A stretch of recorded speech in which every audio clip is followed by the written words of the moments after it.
ఇంటి నుంచి వెళ్ళిపోయినాక పదార్థాలు అన్ని ఖాళీ అయిపోయిన గిన్నెలాగా ఇల్లంతా బోసిపోయిందండి. అవునండి, అబ్బాయి గారు కోడలు గారు ఎప్పటికైనా పాలు పంచదారలాగా కలుస్తారంటరా? అందుకేరా భయంకరమైన కుట్ర పంతున్నాను. నువ్వు వెళ్ళి కారులో పెట్టి. అలాగే సార్. అరే నాన్న, ఏంటన్నా? నువ్వు ఒకసారి మీ మామగారి ఇంటికి వెళ్ళి రావాలిరా. ఏంట్రా అలా మౌనంగా ఉండిపోయావు? ఏం మాట్లాడమే? ఒకసారి నన్ను కాదనుకుని వెళ్ళిపోయిన తర్వాత శాంతి నాకు పెళ్ళాం కాదు, వాళ్ళ నాన్న నాకు మామ కాడు. ఓన్లే మీ మామగారు కాదు, నా ఫ్రెండ్. ఒకసారి వాళ్ళ ఇంటికి వెళ్ళి రావాలి. ఎందుకు? ఎందుకంటే మీ పెళ్ళైన తర్వాత మీ ఇద్దరం కలిసి ఓ చిన్న వ్యాపారం పెట్టాం కదా. ఇప్పుడు మీరిద్దరు విడిపోయారు, మేము కూడా విడిపోవాలనుకుంటున్నాం. అందుకని ఈ డాక్యుమెంట్స్ మీద ఆయన సంతకం పెట్టించురా. ఈ మాత్రం దానికి నేనెందుకు? మళ్ళీ పంపించు. నువ్వు వెళ్తే తప్పేంటి నాన్న? నేను వెళ్ళాలని రూల్ ఏంటి నాన్న? నాన్న, నువ్వు ఎందుకు వెళ్ళనంటున్నావో నాకు అర్థమైందే నాన్న. ఏంటన్నా నీకు అర్థమైంది వంకాయ? అక్కడికి వెళ్ళంగానే చమక్కుమని ఈయన గారి పెళ్ళం కనపడుతుంది. దాంతో వీడి గుండె ఢమక్కుమని కొట్టుకుంటుంది. ఆవిడేమో అని ఓ లుక్ వేస్తుంది. దాంతో వీడు అని జారి బెడ్ అయిపోతాడు. కొంచెం డెకరేషన్ ఎక్కువ అవుతుంది, తగ్గిస్తావా? ఆవిడ అని లుక్ వేస్తే అని జారిపోవడానికి నేను నీలా వీకేం కాదు, స్ట్రాంగ్ విల్ పవర్ ఉన్నవాడిని. అంత తేలిగ్గా బెండ్ అయితే వెళ్ళి సంతకం పెట్టించుకురా నాన్న. అలాగే నాన్న. అది ఇక్కడి నుంచే బెండ్ అయిపోతున్నావు నాన్న. నో, అది శబాష్. ఇప్పుడు వెళ్ళు. అలాగే అలాగే. మనం అనుకున్నట్టు ఆ పేపర్లను ఇచ్చి పంపించావా?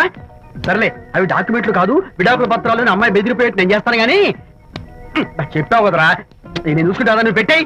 వెరీ గుడ్, ఉంటా. అల్లుడు గారు వచ్చారట్టుంది. ఒరే తంటి, ఎవరో వచ్చారు. నమస్కారం అండి. రండి రండి. అయ్య గారు, మీ అల్లుడు గారు వచ్చారండి. ఏంటి సార్? ఎవరు వచ్చారని చెప్పావు? మీ అల్లుడు గారు వచ్చారని చెప్పారండి. అల్లుడు గారు కాదు, మీ అయ్య గారి ఫ్రెండ్ గారి అబ్బాయి గారు వచ్చారని చెప్పు. అలాగే. ఏం చెప్తావు? అల్లుడు గారు వచ్చారండి. గుడ్. ఏమిటి బాబు ఇలా వచ్చావు? చేతిలో ఆ కాగితాలు ఏమిటి? ఇలా కాగితాలతో వచ్చినందుకు నాకు బాధగానే ఉంది. వివాహం అనేది మనసుకు సంబంధించిన కాంట్రాక్ట్, వ్యాపారం అనేది మనీకి సంబంధించిన కాంట్రాక్ట్. వివాహ బంధంగా చెడిపోయేటట్టు ఉంది కాబట్టి ఫస్ట్ వ్యాపారం కాంట్రాక్ట్ రద్దు చేసుకుందాం అనుకుంటున్నారు మా నాన్నగారు. ఈ డాక్యుమెంట్స్ మీద సంతకాలు పెట్టండి. బాబు, ఏవో చిన్న చిన్న గొడవలు జరిగినంత మాత్రాన, ఏవో చిన్న చిన్న ప్రాబ్లమ్స్ వచ్చినంత మాత్రాన శాశ్వతంగా విడిపోవాలా? అవునండి, విడిపోవడం కన్నా వేరే మార్గం లేదు. సెకండ్ థాట్స్ ఏమి లేవా? No second thoughts. విడిపోక తప్పదు. జీవితం ఒక ఆట బాబు. ఇందులో ఫైనల్స్, సెమీఫైనల్స్ అని రెండుంటాయి. పోనీ ఇవి సెమీఫైనల్స్ అనుకుందామా? నో, ఇవే ఫైనల్. ఇంకొక మ్యాచ్ ఏమి ఉండదా మహానుభావ? ఇదే లాస్ట్ అండ్ ఫైనల్ మ్యాచ్. గట్టబడి సాక్షి నిలబై అపశకన పక్షి. ఇది ఏమన్నా శుభకార్యం అనుకున్నావా? హలో, మీ వాడు అన్నా, వచ్చాడా? వ్యవహారం నాకు అప్ చెప్పావు కదా, నేను చూసుకుంటాను. మధ్యలో నీ ఫోన్ ఎందుకు? బెడ్ అయిపోతున్నావేమోనని. నేనే బెండ్ అవట్లేదు. బెండ్ అయ్యే ఉన్నాడు already. No no, I'm straight. సర్లేరా, కుర్రవాడు ఏదో ఆవేశంలో ఉంటే రక్త చెప్పాల్సింది పోయి నువ్వేంటి అసలు? మీ వాడు బెండ్ అవుతున్నాడు, బెండ్ అవుతున్నాడు. నో నో నో, నేనే బెండ్ అవట్లేదు. సంతకాలు పెట్టకపోతే నీ ఫ్రెండ్ బెండు తీస్తా. ఏమంటుంది? ఏమంటది? వ్యవహారం ఇంత దూరం వచ్చేసరికి కాళ్ళ కింద భూమి షేక్ అయి బేల చూపులు చూస్తుంది. బెడ్ అయిపోయి ఊరుకురా. గుర్తు తెచ్చుకుంటావు. లేకపోతే ఏంటి అర్థం లేకుండా మాడతావు? నేను బెండ్ అవడం ఏంటి? స్టిఫ్ గా ఉంటాను. కాకపోతే వాళ్ళ అమ్మాయి కాస్త డెకరేషన్ ఇస్తాను. వస్తున్నా. ఎక్కడికి? ఆ మూతి ఇక్కడ పెట్టి మాట్లాడండి. ఏంట్రా ఏంట్రా ఏంటి ఫోన్ లోని గొడవ? ఇక్కడ మీద మన ఇద్దరి మధ్య బంధుత్వాలు గాని భాగస్వామ్యాలు గాని లేవని సంతకం పెట్టు. రగ్గా అవన్నీ నేను చెప్పాను అన్నారు. ఫోన్ పెట్టాయి కానివ్వండి. ఏమిటో పిల్లల్ని కన్నావు గానీ వాళ్ళ తలరాతల్ని కన్నావా అని. దీని మీద కూడా పిల్లల్ని చూస్తే అలా, పిల్ల చూస్తే ఇలా. దీని మీద కూడా ఇక చాలేమో అల్లుడు గారు. అరే, అల్లుడు గారు అంటే మిమ్మల్ని కూడా పిలుతాడేమో. ఇక చాలేమో నా ఫ్రెండ్ గారు అబ్బాయి గారు. చాలదు, ఇప్పుడు సరిపోతుంది. థ్యాంక్స్. ఇక్కడి నుంచి మీకు మాకు, మీ ఇంటికి మా ఇంటికి, మీ మనుషులకి మా మనుషులకి సంబంధాలు కట్. హలో, మీరిద్దరు అన్నా చెల్లెళ్ళా? ఫ్రెండ్సా? ఈ ఇంటికి ఇంట్లో వాళ్ళకి ఫ్రెండ్స్ అన్నా ఫ్రెండ్షిప్ అన్నా అర్థం తెలియదు. కాబట్టి నా మాట విని మీ ఫ్రెండ్షిప్ ని ఈ రోజే కట్ చేసుకోండి. లేకపోతే పెద్ద అయ్యాక నాలా బాధపడాల్సి వస్తుంది. ఏంటి సార్, మొగుడు పిల్లలు విడిపోతుంటే కలపడానికి ప్రయత్నం చేయాలి కానీ మీ ఫ్రెండ్ గారు అబ్బాయి గారు సంతకాలు చేయమన్నారు కదా అని విడాకుల మీద పశ్చిమ సంతకాలు చేసేస్తారా? ఫ్రెండ్ గారి అబ్బాయి గారు కాదు, అల్లుడు గారు. అల్లుడు గారు అంటే ఆయన పిలుతారు, ఫ్రెండ్ గారు అబ్బాయి గారు అంటే మీరు పీకుతారు. నాకేం అర్థమైతే అవటం లేదు. ఓరి పిచ్చి విధవా, అల్లుడు గారు సంతకాలు పెట్టించుకుంది విడాకుల పత్రాల మీద కాదు, వ్యాపారంలో విడిపోయే పత్రాల మీద. నిజమేనా? అంటే అవి బిజినెస్ డాక్యుమెంట్సేనా? అమ్మయ్యా, అప్పుడే అంత రిలీఫ్ ఫీల్ కాకమ్మా. ఇవాళ వ్యాపారంలో విడిపోవటం కోసం వచ్చాడు, రేపొద్దున విడాకుల కోసం వస్తాడు. పంతాలు తగ్గించుకుంటే మంచిది. వాళ్ళకి ఎంత పంట ఉంటే మనకి లేదా? అసలు ఇదంతా నీ వల్లే వచ్చింది, పరికి మాలున్నారా అన్నాడు సరళ తండ్రి తన భార్యతో. ఈ నవల్లో కావాలంటే చదువుకో. గారి అబ్బాయి గారు కాదు, అల్లుడు గారు. అల్లుడు గారు అంటే ఆయన పీకుతారు, ఫ్రెండ్ గారు అబ్బాయి గారు అంటే మీరు పీకుతారు. నాకేం అర్థమైతే అవటం లేదు. ఓరి పిచ్చి విధవా, అల్లుడు గారు సంతకాలు పెట్టించుకుంది విడాకుల పత్రాల మీద కాదు, వ్యాపారంలో విడిపోయే పత్రాల మీద. నిజమేనా? అంటే అవి బిజినెస్ డాక్యుమెంట్సేనా? అమ్మయ్యా, అప్పుడే అంత రిలీఫ్ ఫీల్ కాకమ్మా. ఇవాళ వ్యాపారంలో విడిపోవటం కోసం వచ్చాడు, రేపొద్దున విడాకుల కోసం వస్తాడు. పంతాలు తగ్గించుకుంటే మంచిది. వాళ్ళకి ఎంత పంట ఉంటే మనకి లేదా? అసలు ఇదంతా నీ వల్లే వచ్చింది, పరికి మాలున్నారా అన్నాడు సరళ తండ్రి తన భార్యతో. ఈ నవల్లో కావాలంటే చదువుకో.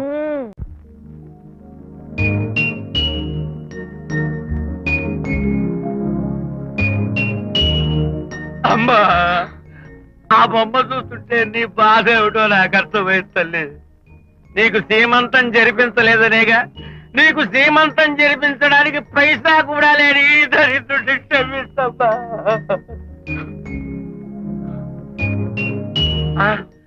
నా దగ్గర డబ్బులు లేకపోతేనే నా బంగారు తల్లి, నీ బంగారు కాదున్నాయిగా, వీటిని నమ్మేసి నీ సీమంతం ఘనంగా జరిపిస్తానమ్మా, ఘనంగా జరిపిస్తాను. అమ్మా, సీమంతానికి వచ్చిన వాళ్ళు భర్తే లేని నీకు సీమంతం ఏమిటని కొంతమంది, అసలు నీ భర్త ఏమయ్యాడు అని కొంతమంది అడిగి నిన్ను బాధ పెడతారు. అందుకని వద్దమ్మా, సీమంతం వద్దు వద్దు. దీన్ని కూడా అమ్మేసి ఎక్కడైనా సీమంతారా తాగి ఏడుస్తూ బాధపడతా.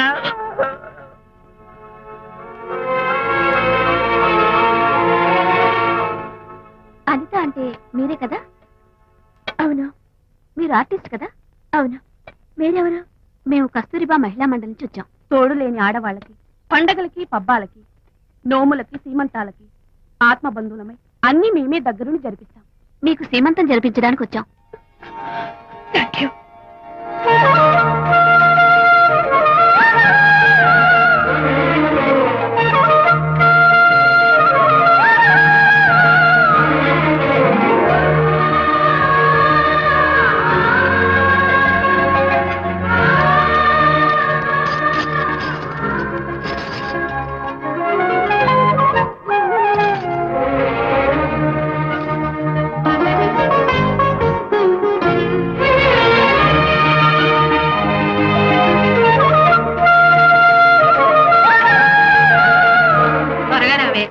ఒకటి, 2, 4, 6, 8, 10, 15, 18, 19, 20.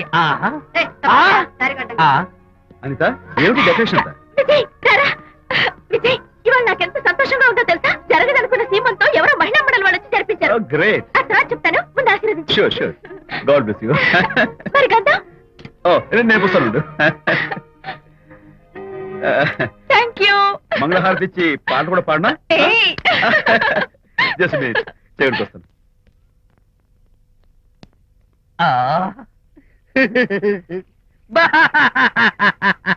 అదేంటి, ఎందుకు ఏడుస్తున్నావు? ఇది ఏడుపు కాదు, సంతోష తరంగాలు. నీ సీమంతం జరగడం కోసం, జరపడం కోసం విజయ్ చేసిన త్యాగాన్ని తలుచుకుంటే నా గుండె చెరువయ్యి ఓట్లో అవుతోంది. 10,000 ఖర్చయితే అయ్యాయి, కానీ మీ అనుబంధాన్ని, ఆత్మీయతను చూడగలిగే అదృష్టం నాకు కలిగింది. 10,000 ఖర్చు అవడం ఏమిటి? నీకెవరూ లేరని నీ సీమంతో చేయడం కోసం మహిళా మండలి వాళ్ళకి డబ్బులిచ్చి ఈ ఏర్పాట్లన్నీ చేశాడు విజయ్. హరిశ్చంద్ర, అనవసరంగా నోరు జారానే. ఈ విషయం విజయ్కి తెలిస్తే నన్ను కాటి కాపర్ని చేస్తాడే. అబ్బా,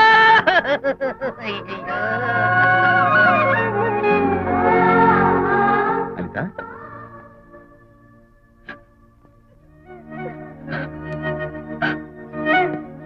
ఏంటిది?